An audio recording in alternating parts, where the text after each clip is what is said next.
Hi everyone, it's Miss Nikki. I have another book for you today, and I'm doing this on my phone, so bear with me. My son is using my computer for his schoolwork. So today's book is called Wilfrid Gordon McDonald Partridge. Wilfrid Gordon McDonald Partridge.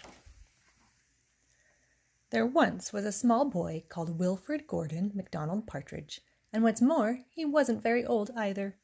His house was next door to an old people's home, and he knew all the people that lived there.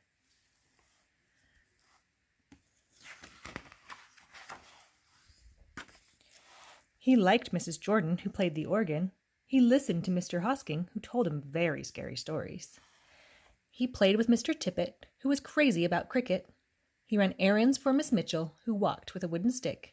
He admired Mr. Drysdale, who had a voice like a giant. But his favorite person of all was Miss Nancy Allison Delacourt Cooper, because she had 4 names, just as he did. He called her Miss Nancy and told her all his secrets.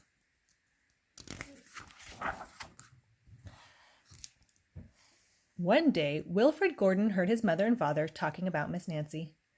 "Poor old thing," said his mother. "Why is she a poor old thing?" asked Wilfrid Gordon.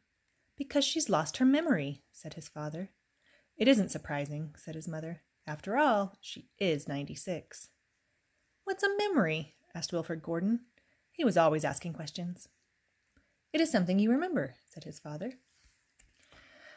But Wilfrid Gordon wanted to know more, so he called on Miss Jordan, who played the organ. "What's a memory?" he asked. "Something warm, my child, something warm."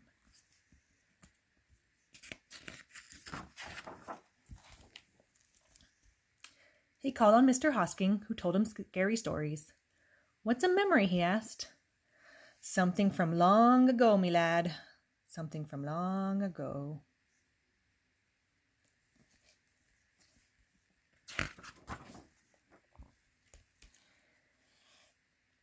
He called on Mr. Tippet, who was crazy about cricket. "What's a memory?" he asked. "Something that makes you cry, my boy, something that makes you cry." He called on Mrs. Mitchell, who walked with a wooden stick. "What's a memory?" he asked. "Something that makes you laugh, my darling, something that makes you laugh."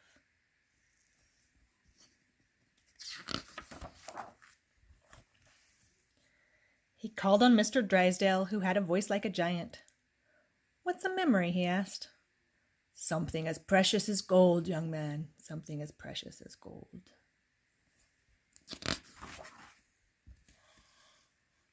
So Wilfrid Gordon went home again to look for memories for Miss Nancy, because she had lost her own.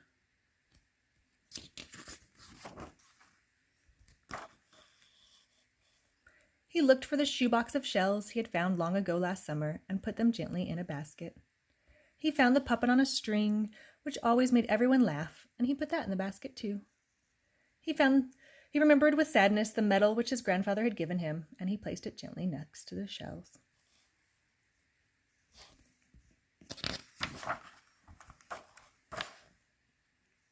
Next, he found his football, which was as precious as gold, and last of all, on his way to Miss Nancy's, he went into the hen house and took a fresh, warm egg from under a hen.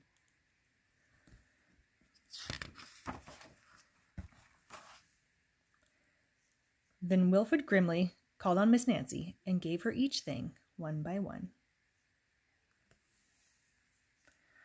"What a dear, strange child to bring me all these wonderful things," thought Miss Nancy. Then she started to remember.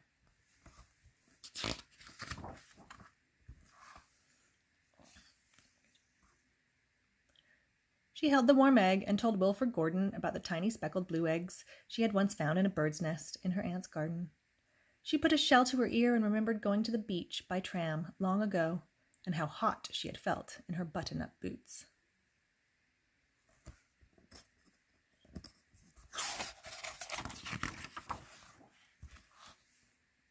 She touched the medal and talked sadly of the big brother she had loved who had gone to the war and never returned.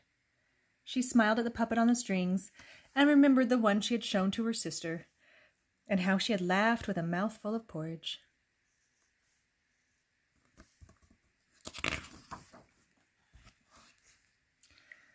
She bounced the football to Wilfrid Gordon and remembered the day she had met him and all the secrets they had told. And the two of them smiled because Miss Nancy's memory had been found again by a small boy who wasn't very old either.